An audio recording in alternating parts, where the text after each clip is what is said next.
Hey everybody, it's Pounding Rocks here with a friendly little tip here. And if you look, we're doing vacuum hoses on the new daily truck today, and you'll notice that if I bend this, if I can get this to focus on the hose and not on the lettering behind it.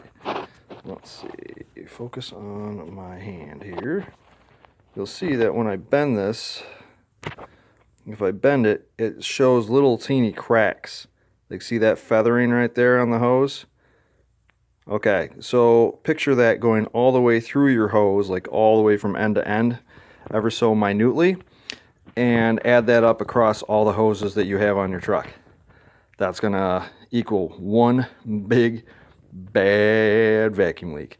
So if you want to get back some performance, I would recommend one hose at a time, getting yourself a nice roll of 5/32 vacuum line, and as I said, one hose at a time, replace each hose, and that should bring back a little bit of performance, because you have no idea how many hoses are on this thing, and if they're all in that condition and each valve requires a certain amount of vacuum, the engine's definitely running lean. It's getting a lot more air than the mass airflow sensor is reading.